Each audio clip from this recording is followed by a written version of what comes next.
Screen आपको दिख रहा है? Yes sir. ओके।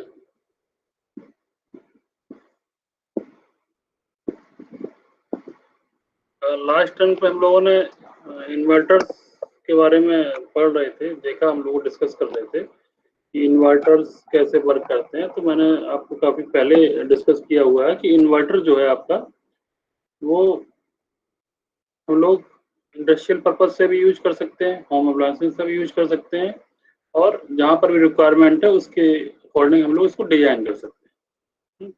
तो mainly two types inverter we discussed, first one the CSI और second one is the BSI. CSI in the current source inverter, second one is the voltage source inverter. Current source inverter आपको मालूम है कि उसका internal impedance high होता है, और voltage source inverter में आपका स्मॉल इंटरनल इम्पीडेंस होता है। तो ये दो आपके इन्वर्टर्स जो हम लोग प्रैक्टिकली यूज करते हैं with the help of the switches, तो बहुत सारे इसमें कॉम्बिनेशन होते हैं। इसमें बहुत सारे कॉम्बिनेशन होते हैं कि एक second,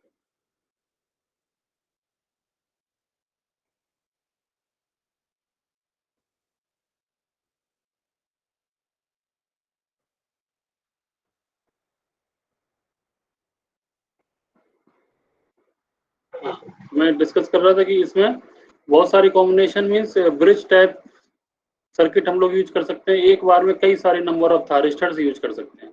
single phase, three phase inverters भी होते हैं। और इन्वर्टर्स में जो हम लोग स्विच यूज करते हैं वो पहले जो यूज करते थे थारिस्टर्स को हम लोग यूज करते थे, ठीक है। फिर मॉसफेट यूज करने लगे, फिर आईजीबीटी यूज करने लगे।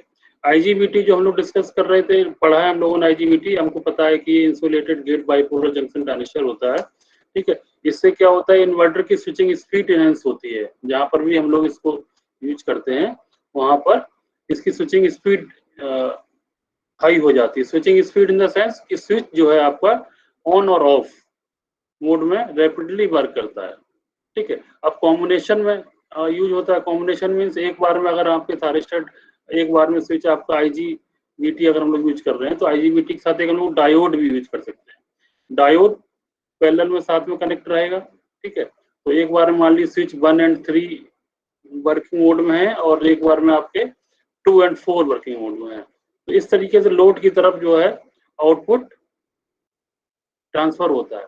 अब क्या होता है कि ये जब प्रोसेस हमारा चलता रहता है, तो हमारा मेनली पर्पज क्या है कि मेनली पर्पज ये है कि आउटपुट जो भी मिले हमको वो प्योर साइन वेव मिले। तो डीसी आपकी स्टोर होती है इन्वर्टर में, बैटरी में।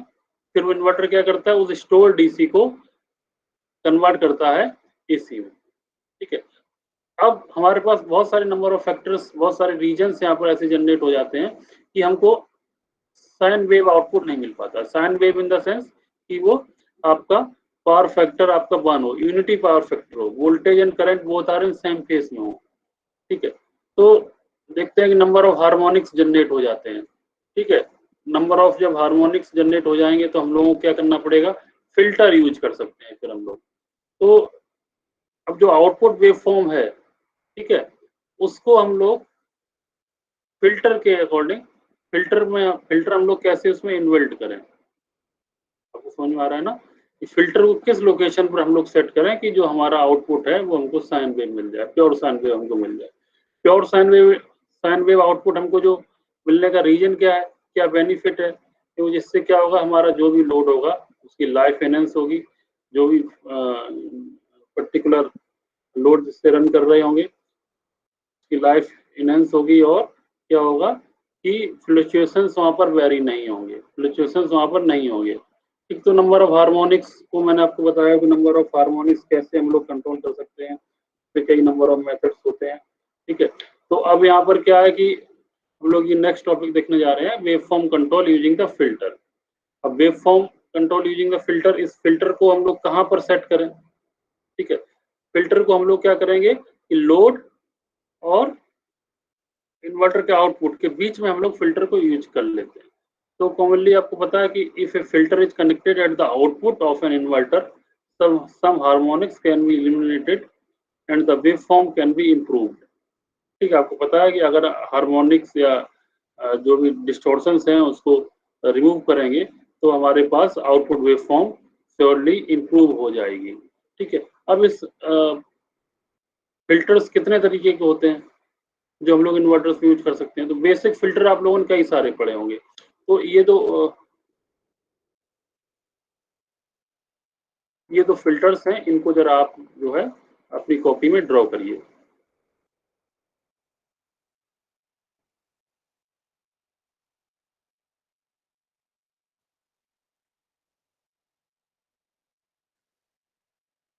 अपनी कॉपी में ड्रॉ करिए इन फिल्टर्स को, फिर इसके बारे में आगे बताता हूँ।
हाँ, तो यहाँ होपफुली आप लोगों ने ये कर लिए होंगे ड्रॉ।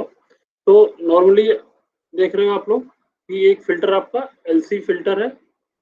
एलसी फिल्टर में आपको इंडक्टर के बारे में पता है, कैपेसिटर के बारे में पता है। ठीक है, तो ये हम लोग इसके आउटपुट पर रन करते हैं, लगा लेते हैं। ठीक है, जिससे क्या होता है कि फंडामेंटल फ्रिक्वेंसीज जो भी है उसको ये इम्प्रूव करेगा।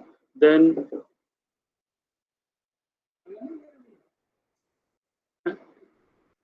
हाँ, तो ये इन्वर्टर्स जो है यहाँ पर आउटपुट पर हम लोग एलसी फिल्टर सिंगल सेक्शन यहाँ पर डिजाइन है, और दूसरा है आपका कैस्केड सेक्शन जिसमें कि नंबर ऑफ एल एंड सी हम लोग यहाँ पर यूज करेंगे। ठीक है,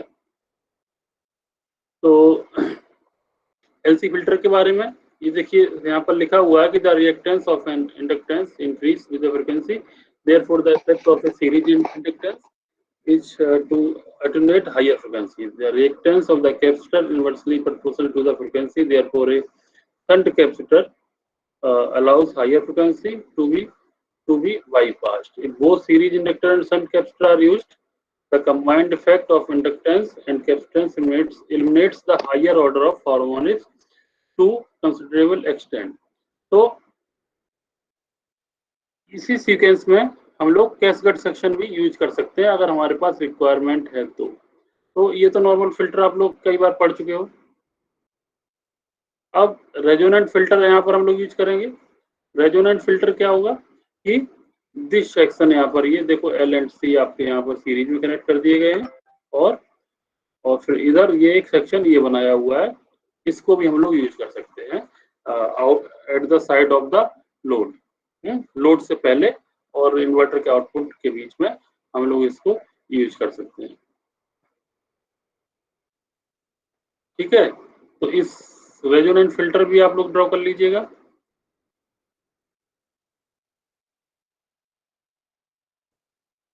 अब जो मेनली यूज करते हैं इन्वर्टर्स में आजकल लेटेस्ट टेक्नोलॉजी के अकॉर्डिंग साइन वेव इन्वर्टर्स में हम लोग ओटीटी फिल्टर यूज करते हैं इन्वर्टर्स में।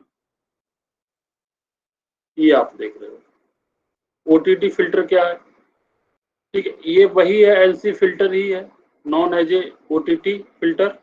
ठीक है, ये फिल्टर क्या काम करेगा?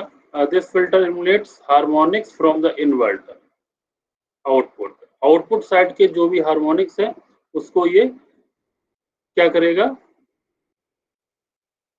एलिमिनेट कर देगा, और वेव फॉर्म को and making the output wave sinusoidal, और वेव फॉर्म को साइनोसॉइडल में कन्वर्ट करने करेगा। ठीक है, जब हार्मोनिक्स आपके इल्यूमिनेट हो जाएंगे तो ऑब्वियसली जो है वेवफॉर्म आपकी साइनोसॉइडल आपको दिखने लगेगी, ठीक है, मींस प्योर साइन वेव के अकॉर्डिंग। वोल्टेज रेगुलेशन इसका अच्छा होता है, ठीक है। और यहाँ पर कैपेसिटिव लोड, जो ये आप देख रहे हो कि लोड पर अगर कैपेसिटर है तो कैपेसिटिव लोड आपका कम्यूटेशन में हेल्प करता है। कम्यूटेशन आपको पता है, कम्यूटेशन दो टाइप की मैंने बताई थी कि ये पर्टिकुलर स्विच को ऑफ करने के लिए हम लोग यूज करते हैं। और कम्यूटेशन आपके दो टाइप के बताए थे, एक आपका लाइन कम्यूटेशन, एक आपका फोर्स कम्यूटेशन।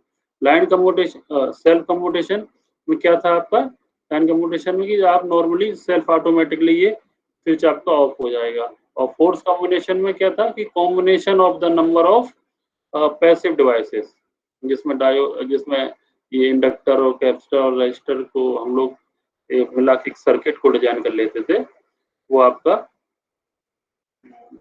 फोर्स कम्यूटेशन हम लोग यूज करते थे, ठीक है। और कुछ डायोड वगैरह भी यूज कर लेते हैं।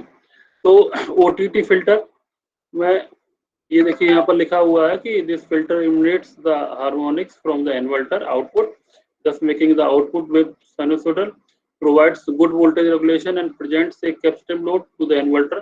This capacitive load helps in a commutation process. This following steps are here for the OTT filter. This circuit has been given here, L1, C1, L2 and C2.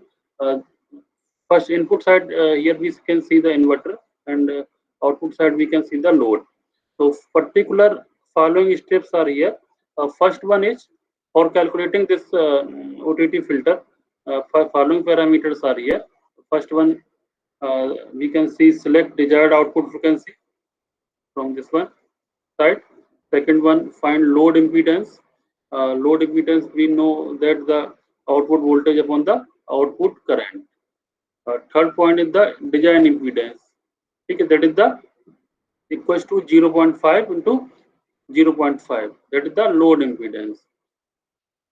इसके बाद we can find the value of L1, C1, L2 and C2.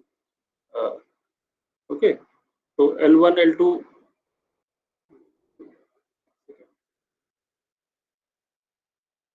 this one.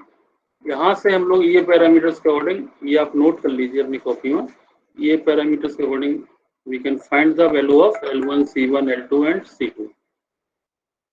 Note कर लीजिए ये point आप लोग।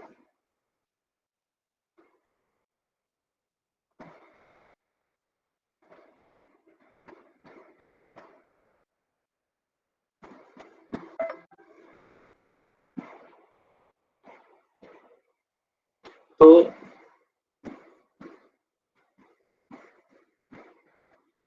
Mostly nowadays हम लोग क्या कर रहे हैं, इन्वर्टर्स में ओटीटी फिल्टर ही यूज कर रहे हैं, जहाँ पर भी हम लोगों को रिक्वायरमेंट है प्योर साइन, ठीक है। तो अब इसके अलावा जहाँ पर भी आपको क्लियर हो गया होगा कि जहाँ पर डिस्टॉर्शन हार्मोनिक्स जनरेट होंगे तो वहाँ हमको हार्मोनिक्स और डिस्टॉर्शन वगैरह को इलिमिनेट तो करना ही है, ठीक है, उनको फिनिश तो करना ही है, अदरवाइज आउटपुट हमारा डिस्टॉर्टेड होगा। आउटपुट अगर डिस्टॉर्टेड होगा तो हमारे पर्टिकुलर लोड, जो भी मशीन है, मोटर या फैन या XYZ जो भी लोड है हमारा, वो भी डिस्टर्ब होगा। अगर वो डिस्टर्ब होगा इट मीन उसकी कॉइल, उसके सर्किट डिस्टर्ब होंगी, जिससे कि उसकी लाइफ कम हो जाएगी, ठीक है।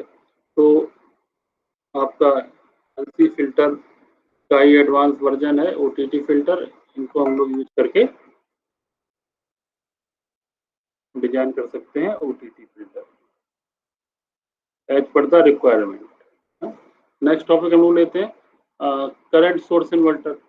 अब करंट सोर्स इन्वर्टर जो मैंने बताया था कि ये कांस्टेंट करंट सोर्स इन्वर्टर है, ठीक है। ये current source inverter is fed from a constant current source, therefore the load current remains constant irrespective of the load on the inverter, ठीक है। अब current source inverters behaves as a current source, it having the large inductance. The large inductance maintains the current constant, and the current source inverters having the following advantages, just like we can see here. First, since the input current is constant, misfiring of the devices and short circuit does not pose any the problem.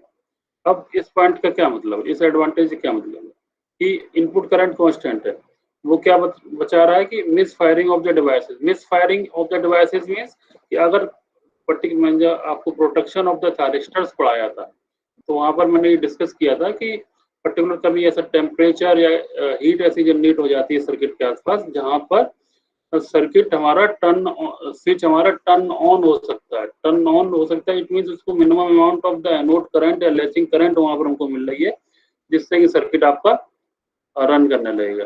तो इस problem से ये miss firing of the devices, इस problem, ये problem यहाँ पर current source inverter में नहीं दिखाई पड़ेगी। और second one, peak current of the device is limited.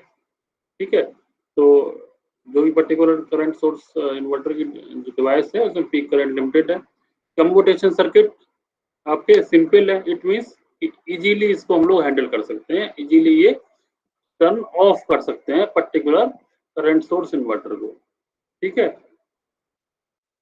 It can handle the reactive और regenerative load without free wheeling diode.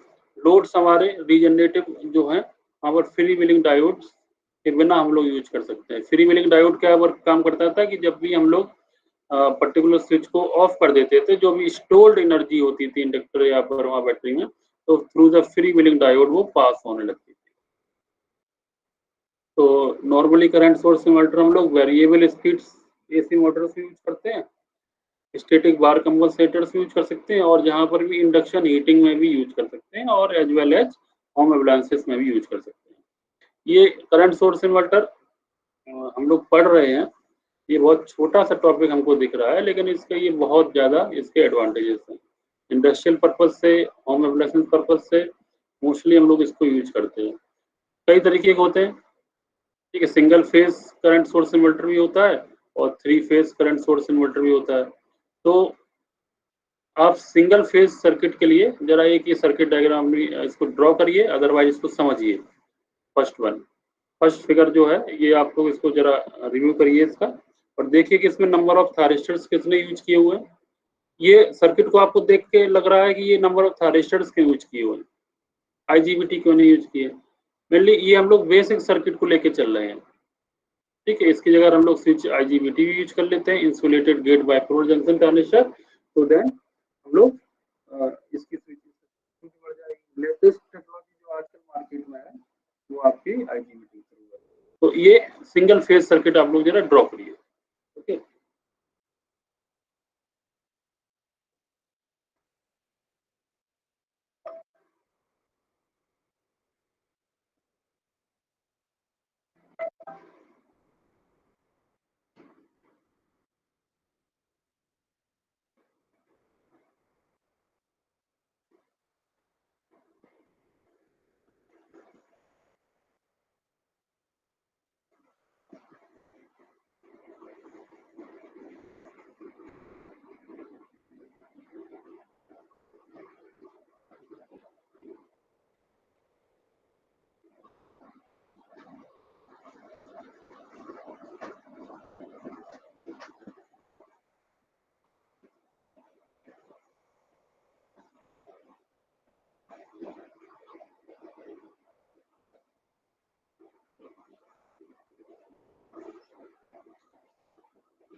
तो आप लोग देख रहे होंगे कि इसमें एक इंडक्टर है, एक थारिस्टर है, एक डायोड है और लोड है और कैपेसिटर है। ये आपका कॉम्बिनेशन है सिंगल फेज इन्वर्टर का।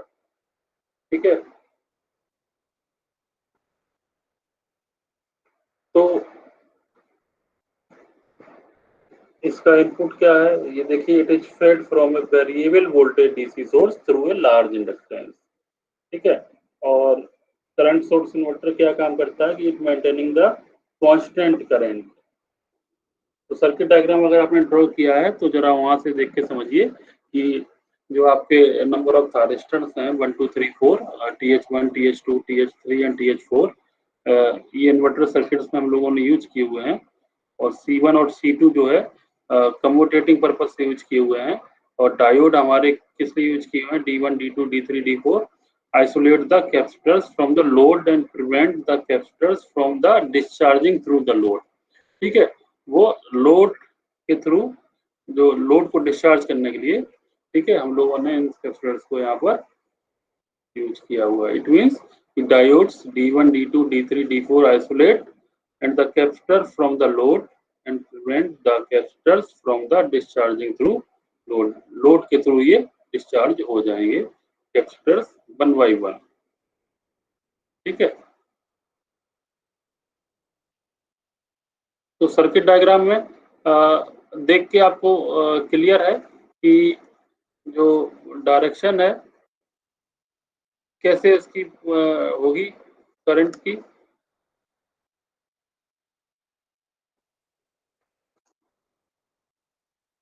बहुत सिंपल है, सर्किट डायग्राम आपने जो ड्रॉ किया उसको समझिए, देखिए।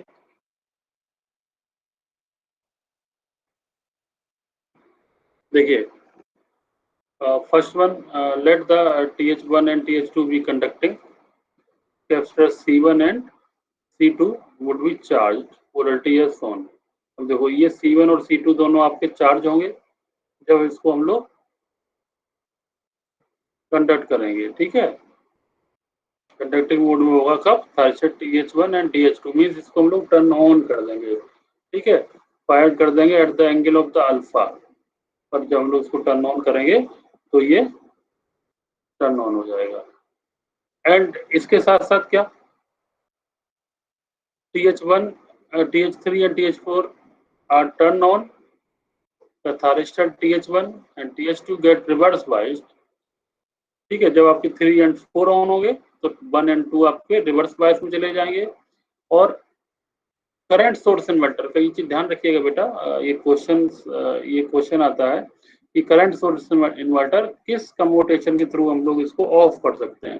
तो करंट सोर्स इन्वर्टर जो फोर्स कम्यूटेशन का पार्ट है, फोर्स कम्यूटेशन सर्किट का जो पार्ट है, एक टाइप है इंपल्स कम्यूटेशन, उसके थ्रू करंट सोर्स इन्वर्टर को हम लोग इजीली टर्न ऑफ कर सकते हैं, ऑफ कर सकते हैं। ठीक है, तो यहाँ पर देखो बताया भी गया है कि turn off by the impulse commutation. तो load current now flows through the, load current की डायरेक्शन देखो सर्किट में,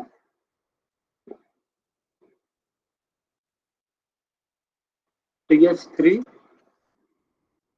से C1 then D1 then load, फिर D2 and C2 and TH4 and यहाँ पर आपका पाथ कंप्लीट हो गया।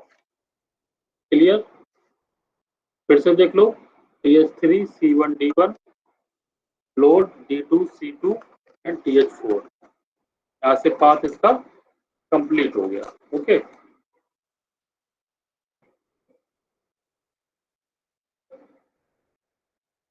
तो the load current now flows through the T3 C1 D1 load D2 C2 TH4। ठीक है, अब the capacitors C1 and C2 are discharged and recharged with opposite polarity। When the current through the C1 C2 becomes 0, ठीक है, तब 0 जब ये fully charge हो चुके होंगे तब the load current is transferred from the diode D1 to D3 and D2 to D4। Circuit देखते जाओ, ये when the current is completely reverse, D1 and D2 are the turn off, the capacitors are now ready to turn off TH3 and TH4। When the thyristors TH1 and TH2 are turned on in the next half cycle, the commutation time depends on the magnitude of the load current and load voltage। तो 1 by 1 ये turn on हो गए, फिर 1 by 1 ये of हो जाएंगे with the help of the impulse commutation। इसको अपनी कॉपी और भी कई बुक से नेट से आप लोग पढ़ सकते हैं, ये बुक के नोट्स मैंने अपलोड किए हुए हैं आपके क्लासरूम पर, then you can see from there. ठीक है, अब इसी तरीके से आप एक 3 फेज करंट सोर्स इन्वर्टर को भी देख सकते हैं।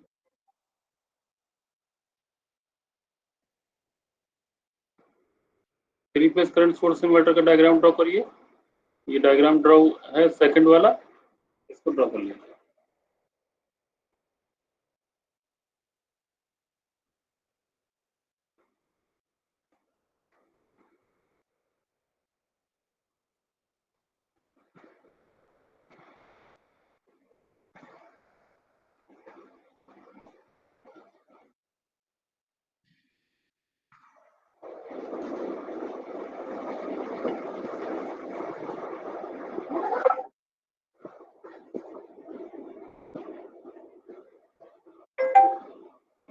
ड्रॉ करिए इसको।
ड्रॉ कर लिया।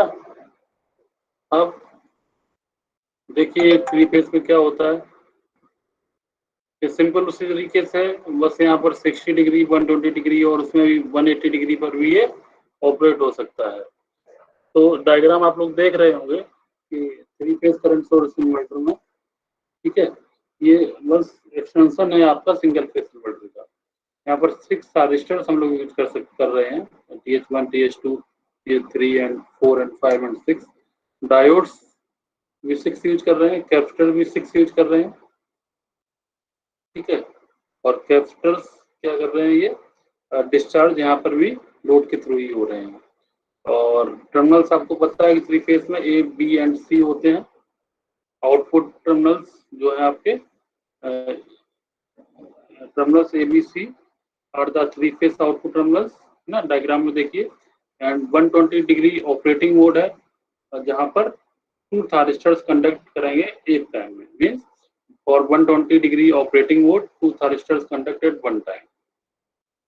ये तो सिंपल डायग्राम में देखिए आप लोग कि TH1 एंड TH6 जब ऑन होंगे तो लोड करंट एंटर करेगी टर्मिनल A के थ्रू और flow through the phases A and C load and their enter terminal C। देखिए डायग्राम में capacitor C1 will be charged and left plate positive at the end of this conducting interval, thyristor TH2 will be triggered, C1 will apply a reverse bias to TH1 and turn it off since input current is constant। तो current किस तरीके से पास होगी, C1 it flow कैसे flow होगी कि TH2 C1 diode D1 and then phase से load. When capacitor C1 is fully charged with the opposite polarity, current will shift from D1 to D2. Then phase B will carry the full load current. Therefore, the action of remaining thyristors, diode and capacitors will be similar to the particular first phase of, या similar to above. ठीक है. तो ये circuit जो आप लोग देख रहे हो, ये 120 डिग्री पर फायर्ड हो रहा है. This one TH1, TH2, TH3, ठीक है. ये terminal A, B and C ये आउटपुट के लिए है. ठीक है. और ये इंडक्टर है. देन कॉम्बिनेशन थ्रू ये आपके टर्न ऑन हो गए और 120 डिग्री पर हम लोग इसके पैरामीटर्स को लेकर चल रहे हैं. ठीक है. 120 डिग्री ये कंडक्शन एंगल है. अब नेक्स्ट 180 डिग्री पर भी कंडक्ट कर सकता है, 270 डिग्री पर भी. तो हम लोग मोस्टली 120 एंड 180 डिग्री पर ही इसके कंडक्शन देखेंगे. बेटा इसमें कोई डाउट हो तो हमसे डिस्कस कर लीजिएगा करंट सोर्स इन्वर्टर्स में. ये अलग बुक से मैंने आपको डिस्कस कर दिया सिंपलेस्ट फॉर्म में, और आप लोग इसको PS भीमरा से और पढ़ेंगे तो आपके कॉन्सेप्ट और क्लियर होंगे. PS Bhimra and Rashid. अब आप राशिद को अच्छे से पढ़ना शुरू कर दो. राशिद में टू द पॉइंट दिया गया है. राशिद में देखो इन्वर्टर्स कैसे समझाया गया हुआ है, और इसको डिस्कस करो हमसे. अगर आपको समझ में नहीं आ रही है चीजें तो हमसे डिस्कस कर सकते हैं वन बाई वन टॉपिक. अब नेक्स्ट लेक्चर में आज इतना ही रखते हैं. नेक्स्ट लेक्चर में हम लोग कुछ प्रॉब्लम्स अब देखेंगे. ठीक है. इन्वर्टर्स की, और इससे पिछले वाली यूनिट की जो आपके AC वोल्टेज कंट्रोलर्स थे उसकी हम लोग कुछ प्रॉब्लम्स हम लोग एक बार और पढ़ लेंगे. उनको सॉल्व करते हैं कि किस तरीके से प्रॉब्लम्स को सॉल्व किया जाए. होपली आप लोगों ने पावर इलेक्ट्रॉनिक्स ढंग से पढ़ा होगा. मैं जहां तक समझता हूँ कि थारिस्टर का कंडक्शन आप लोगों को समझ में आ गया होगा, कैसे कंडक्ट करता है और किस तरीके से ये टर्न ऑन और टर्न ऑफ होता है, कैसे नंबर ऑफ स्विचेस इसके वर्क करते हैं. तो फर्स्ट यूनिट के अगर कुछ पॉइंट्स में, कुछ टॉपिक्स में आपको प्रॉब्लम हो तो मुझसे आप लोग डिस्कस कर लेंगे, है ना. कि थारिस्टर में भी आपने मिड सेमेस्टर में भी अच्छा लिखा हुआ है. देन कॉपी देख के समझ में आ रहा था कि आप लोगों ने, कुछ बच्चों ने नहीं मेहनत की है, बाकी और लोगों ने मेहनत करके उसको पढ़ा है. तो कुछ क्लासेस मेरी फिजिकल भी हुई थी क्लासरूम में, तो वहाँ पर ही मैंने वेवफॉर्म आपको ड्रॉ करना बताया था. तो अगर आप वेवफॉर्म ड्रॉ करना आपको समझ में आ रही है चीज़ें, तो आप इस पर्टिकुलर इन्वर्टर्स हो, चाहे AC वोल्टेज कंट्रोलर हो, चाहे साइक्लो कन्वर्टर हो, चाहे रेगुलेटर हो, चाहे ड्यूल कन्वर्टर हो, ठीक है, कोई भी आपका इससे पावर इलेक्ट्रॉनिक्स रिलेटेड मशीन या मोटर या ड्राइव या डिवाइस है तो आप उसे हैंडल कर सकते हो. तो सिलेबस आपका 5 यूनिट का ये आज खत्म हो गया है. ठीक है. 1-2 क्लास मैं आपकी और ले लूँगा जिसमें कि आपको इन्वर्टर्स के बारे में और ज़्यादा डिस्कस कर देंगे, कुछ प्रॉब्लम और डिस्कस कर देंगे. ठीक है.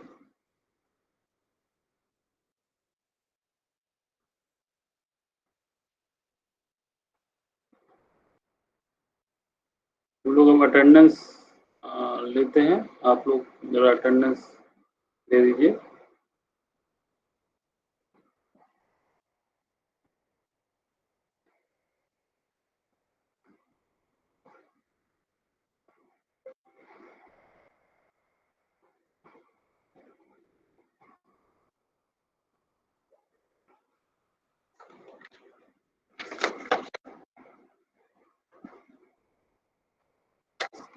Roll number 61, Present, sir. 62, 63, Present, sir. 64, Present, sir. 64. okay, 65, 66, Present, sir. 67, 68, 69, Present, sir. 69 present. okay, 70,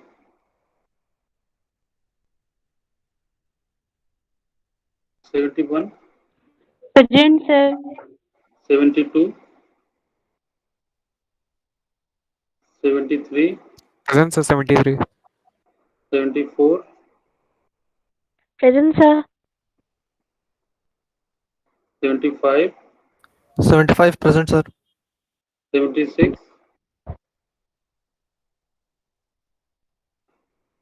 77, Present, sir. 78,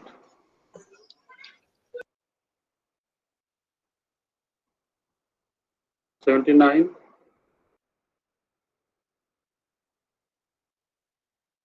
80, Yes, sir.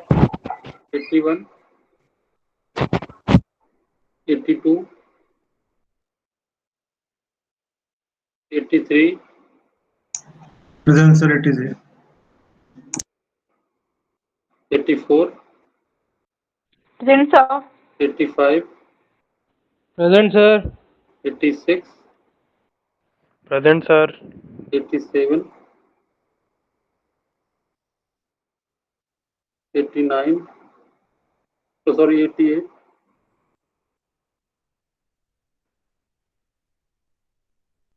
89, 90, Present, sir. 90. okay, 91, Present, sir. 92, 93, Yes, sir. 93. okay, 94, Yes, sir. 95, Present, sir. 96, Present, sir. 97, Present, sir. 98, Present, sir. 99, Present, sir. 100, 101, 2, Yes, sir. 3, 4, Present, sir. 5, 6, Present, sir. 7, Present, sir. 8, Present, sir. 9, Yes, sir. 10, 11, Present, sir. 111. okay, 12, Present, sir. 13, Present, sir. 14, 15, 16, Present, sir. 17, 17, Yes, sir. Yes, sir. Yes, sir. 18, Present, sir. okay, 19, 20, 21, sorry, 313, Present, sir. 313. okay, 120 option का नहीं है, ठीक है, okay, Sir, 92 present. Okay, 92, sir 62 ने अपनी attendance chat box में लिखी है. ठीक है, ओके, सर 110 प्रेजेंट ठीक है बेटा, ओके, शिवकुमार गुप्ता. ठीक है.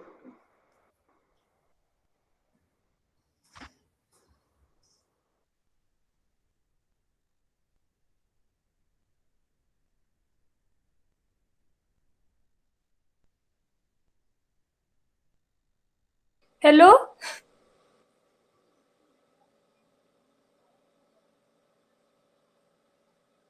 हेलो.